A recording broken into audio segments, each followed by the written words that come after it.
নমস্কার। যুক্তি তর্ক সঙ্গে অর্কয়ে আপনাদের স্বাগত। আপনাদের সঙ্গে আমি অর্কপ্রভ সরকার।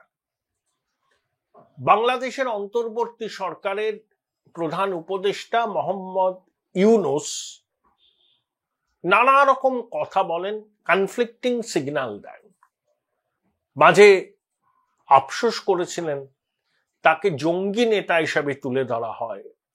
তার বক্তব্য ছিল আওয়ামী লীগ প্রচুর টাকা পয়সা খরচ করে এই ন্যারেটিভটা তৈরি করছে এবং ভারতীয় মিডিয়া তাকে সংবাদ করছে।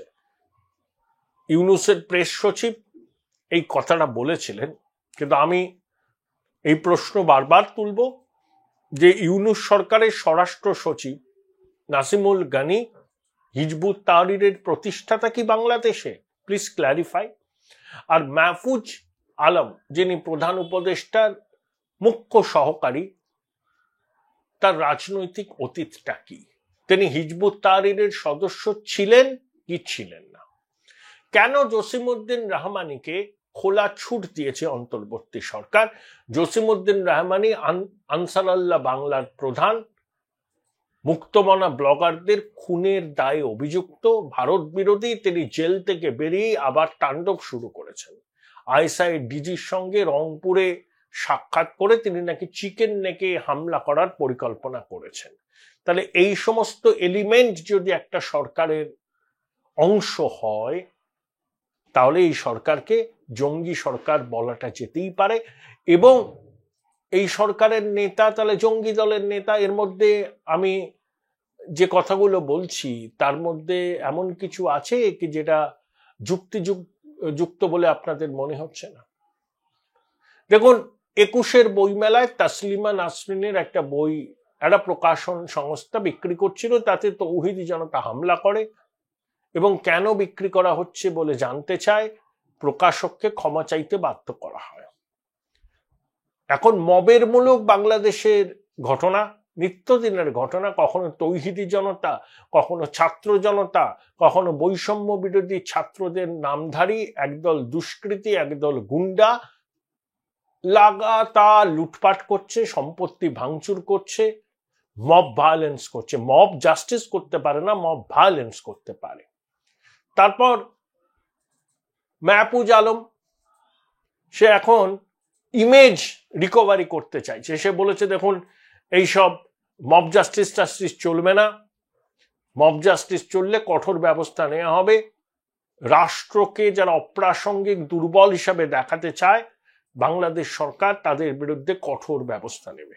ইতিমধ্যে 80টা মাজার ভাঙচুর হয়েছে, বাউল আখড়া ভাঙচুর হয়েছে, সনাতনীদের ধর্মীয় প্রতিষ্ঠানে অগ্নিসংযোগ করা হয়েছে, যশোরেশ্বরী কালী মন্দিরে আমাদের সতীপীঠ মাকে সোনার মুকুট দিয়েছিলেন প্রধানমন্ত্রী নরেন্দ্র মোদী, সেটা চুরি হয়ে গেছে, এখনো উদ্ধার করতে পারেনি। কিছু হলেই অন্তর্বর্তী সরকার, তাদের উপদেষ্টাগণ, প্রেস সচিব বলেন সরকারেরা ভালোভাবে দিচ্ছে না, কঠোর ব্যবস্থা নেওয়া হবে। এটা কিন্তু লিপ সার্ভিস। একদিকে বলবে কঠোর ব্যবস্থা নেওয়া হবে, অন্যদিকে তৌহিদি জনতা, ছাত্র জনতা, হেফাজত এদেরকে উৎসাহিত করবে, বলে তোমরা যা করছো করে যাও। আমাদের এই কথাগুলো বলতে হয় জাস্ট ভাবমূর্তি টিকিয়ে রাখার জন্য, আমরাও তোমাদের সঙ্গে আছি। এই কত যে কঠোর পদক্ষেপ নেওয়া হবে ইত্যাদি বলেছে ইউনূস সরকার, সে গুণে শেষ করা যাবে না। একটা পদক্ষেপও নেওয়া হয়নি এই দুষ্কৃতীদের বিরুদ্ধে, কারণ এই দুষ্কৃতীরাই ইউনূসের সরকারের সমর্থক, চালিকা শক্তি। 32 নম্বর ধানমন্ডি ভাঙচুর হলো, বাংলাদেশের বিভিন্ন জায়গায় আওয়ামী লীগের নেতা কর্মীদের বাড়িতে ভাঙচুর হলো, অগ্নিসংযোগ হলো, লুটপাট হলো। টুঙ্গিপাড়ায় শেখ মুজিবের সমাধিতে হামলার পরিকল্পনা হয়েছে। সেনা পুলিশের যৌথ বাহিনী নীরব দর্শক। সেনা ল্যাজ তুলে ব্যারাকে চলে গেছে, ভুয়ো ভুয়ো স্লোগান দিয়ে তাদের তাড়া করেছে, আর সেনা পত্রপাঠ ল্যাজ তুলে ব্যারাকে চলে গেছে। যখন স্থানীয় স্তরে প্রতিরোধ হচ্ছে, স্থানীয় মানুষ করছেন, তাতে আওয়ামী লীগের সমর্থকরা আছেন এবং এই দুষ্কৃতীদের বিরুদ্ধে প্রতিবাদ হচ্ছে, এই দুষ্কৃতীরা মার খাচ্ছেন সাধারণ মানুষের কাছে, তখন ইউনূসের সরকার অপারেশন ডেভিল হান্ট চালু করলো। আমি বলেছেন এটা অপারেশন সার্চলাইটের মিনি সংস্করণ। অপারেশন সার্চলাইটে 71 সালে মুক্তিযোদ্ধাদের নিকেশ করা হয়েছিল ইয়াহিয়া খানের নির্দেশে। এখন ইউনূসের সরকারের নির্দেশে বেছে বেছে মুক্তিযুদ্ধের পক্ষের শক্তিকে নিশানা করা হচ্ছে, তাদের জেলে পড়া হচ্ছে, তাদের অত্যাচার করা হচ্ছে। মিনি সংস্করণ, অর্থাৎ অপারেশন ডেভিল হান্ট হচ্ছে মুক্তিযুদ্ধের পক্ষের শক্তি, গণতন্ত্র ধর্মনিরপেক্ষতার পক্ষের শক্তিকে নিকেশ করা, কণ্ঠরোধ করা, ভয় পাইয়ে তাদের ঘরে ঢুকিয়ে দেওয়া। আর এমন ভাবে জিনিসটাকে পোট্রে করা হচ্ছে, মনে হচ্ছে যেন আইন শৃঙ্খলা যারা ভাঙছে, যারা তোলাবাজি করছে, যারা মববাজি করছে, যারা মবের জুলুম করছে, তাদের বিরুদ্ধে ব্যবস্থা নেওয়ার জন্য এই উদ্যোগ। আসলে হচ্ছে আওয়ামী লীগের কর্মী সমর্থক মুক্তিযুদ্ধের পক্ষের শক্তিকে কণ্ঠরোধ করার এরা পরিকল্পিত সরকারি উদ্যোগ। Join Indian Institute of Hotel Management now. Right choice, right decision. ইউনূসের মস্তিষ্ক প্রসূত, এটা একটা নতুন চক্রান্ত। বিএনপির নেতাদের সঙ্গে প্রধান উপদেষ্টা বৈঠক করেছিলেন মির্জা ফখরুল ইসলাম আলমগীর মহাসচিব। তিনি বলেছেন যে অরাজকতা চলছে, তারা উদ্বিগ্ন, তারা সরকারকে ব্যবস্থা নিতে বলেছেন। এই যে সেনা অভিযান বাংলাদেশে আগেও হয়েছে, অপারেশন ক্লিনার থেকে শুরু করে তত্ত্বাবধায়ক সরকারের সময় হয়েছে। বিএনপির আশঙ্কা এই সেনা অভিযানের নামে আওয়ামী লীগের লোকজনকে ধরছে, ঠিক আছে, এবার বিএনপির কর্মী সমর্থকদেরও এই অপারেশন ডেভিল হান্টের মাধ্যমে ধরা হবে, কারণ বিএনপির নিচু তলায় লোকজন চাঁদাবাজির রাজত্ব কায়েম করেছে, অবাধ চাঁদাবাজি, তোলা দাও শান্তিতে থাকো, সিম্পল, যেটা বিএনপি নেতৃত্ব জানে। ইকোনমিস্ট বলেছে না, সব থেকে দুর্নীতিগ্রস্ত রাজনৈতিক দল বাংলাদেশে তারা হচ্ছে বিএনপি। তাহলে সেনা অভিযান আগেও হয়েছে, এখনো হচ্ছে। বিএনপি বলেছে যে নিরাপরাধ কাউকে যেন হেনস্থা করা না হয়, অর্থাৎ বিএনপি চাঁদাবাজদের বিরুদ্ধে যেন কোনো ব্যবস্থা না নেওয়া হয়। প্রধান উপদেষ্টা তাকে নাকি বলেছেন ডিসেম্বরের মধ্যে নির্বাচন হবে, রোডম্যাপ প্রকাশ করা হবে, ইত্যাদি ইত্যাদি। আবার ছাত্ররা বলছে আগে স্থানীয় স্তরের নির্বাচন, তারপরে সাধারণ নির্বাচন। বিএনপি বলেছে না না, স্থানীয় স্তরের নির্বাচন দেশের সরকার প্রতিষ্ঠা হলে হবে, অর্থাৎ স্থানীয় স্তরের নির্বাচনে বিএনপির গোষ্ঠীকোতল আছে, তো সেটা খুল্লাম খুল্লা চলে আসবে, বিএনপি বদনামের ভাগী হবে। এবং স্থানীয় স্তরের নির্বাচনে ছাত্রদের দল যদি শক্তি সঞ্চয় করে, তাহলে বিএনপির পক্ষে সাধারণ নির্বাচনে মাঠে নামা মুশকিল হবে। কিন্তু ইউনূস বলছেন বটে ডিসেম্বরে নির্বাচন করার ব্যাপারে উদ্যোগী, এটাও একটা ভাওনা। 6 মাস কেটে গেল অন্তর্বর্তী সরকারে, সামনে রমজান মাস আসছে, কিচ্ছু নিয়ন্ত্রণ করতে পারেনি। জিনিসপত্রের দাম থেকে আইন শৃঙ্খলা সবকিছুই অবনতি হয়েছে। সেই জন্য হঠাৎ ধানমন্দির 32 নম্বর বাড়ি ভেঙে দাও, গুড়িয়ে দাও, স্বৈরাচারের দোসরদের নিশ্চিহ্ন করতে হবে, এইসব ন্যারেটিভ। তার মধ্যে ভারতকে জুড়ে দেওয়া অভ্যন্তরীণ বিষয়ে ভারত হস্তক্ষেপ করছে এই বলে একটা ন্যারেটিভ তৈরি করে বাংলাদেশের মানুষকে খেপানো, অস্থিরতা তৈরির চেষ্টা করছে বহিঃশক্তি আওয়ামী লীগ। এখন নির্বাচন সম্ভব নয়, এখন জরুরি অবস্থা দেশের, এই বলে নির্বাচনও বানচাল করবে।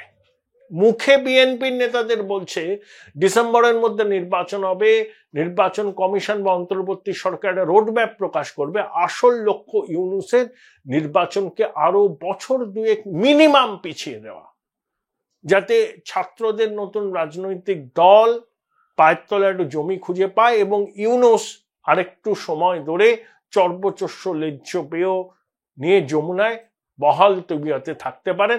বাংলাদেশ 5 দশক পিছিয়ে গেল, 3 দশক পিছিয়ে গেল, শুধু ইউনূসের কিচ্ছু যায় আসে না। বাংলাদেশের মানুষের স্বার্থ রক্ষায় সে উদ্বিগ্ন নয়, সে নিজের ক্ষমতা, তার প্রতিষ্ঠানের সাফল্য এবং তার সঙ্গে যুক্ত সংশ্লিষ্টতা যাতে দুধে বাতে তাকে সেটা এনশিওর করতে চায়, আর কিচ্ছু না। বাংলাদেশের সাধারণ মানুষের প্রতি তার কোনো রকম দরদ নেই, কোনো রকম দরদ নেই। এটাও একটা ভাওতা। আর আওয়ামী লীগকে যদি নিষিদ্ধ করার চেষ্টা হয়, তারপরে যদি কোনো নির্বাচন হয়, আন্তর্জাতিক মহল সেই নির্বাচনকে স্বীকৃতি দেবে না, সেটা ইউনূসও জানে।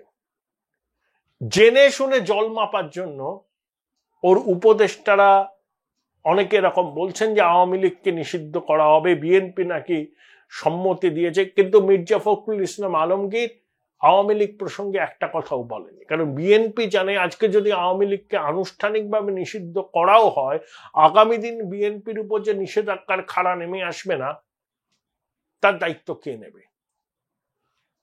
আর নিষিদ্ধ হলেই তার প্রতি মানুষের আকর্ষণ বাড়ে।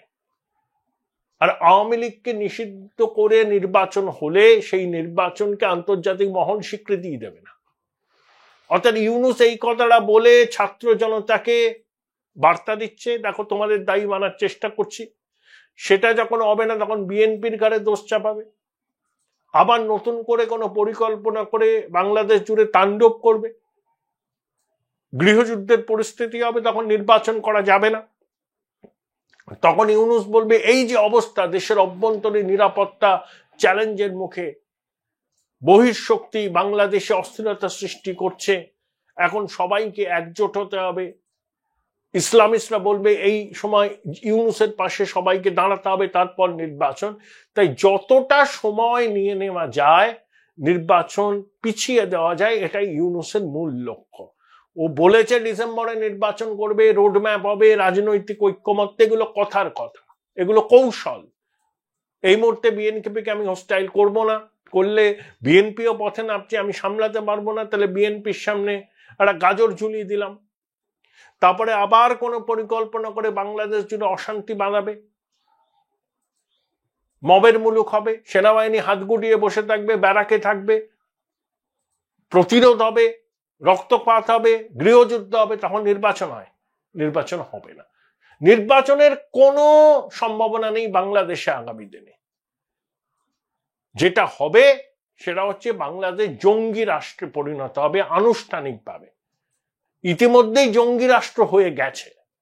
যে সরকারের অংশ জঙ্গি জিহাদিরা, সেই সরকার তো জঙ্গি রাষ্ট্র করবেই। কঠোর ইসলামিক বিধিনিষেধ আরোপ হবে, আফগানিস্তানের মতো, ইরানের মতো। এটাই ইউনূস চাইছে। তাই মুখে নির্বাচনের প্রতিশ্রুতি সেটা ফাঁকা আওয়াজ। আসল পরিকল্পনা, আসল চক্রান্ত ইউনূসের শয়তান মস্তিষ্কে আছে। কিছুদিনের মধ্যেই মানুষ তার চক্রান্তের বিষয়টা পুরোপুরি জানতে পারবে।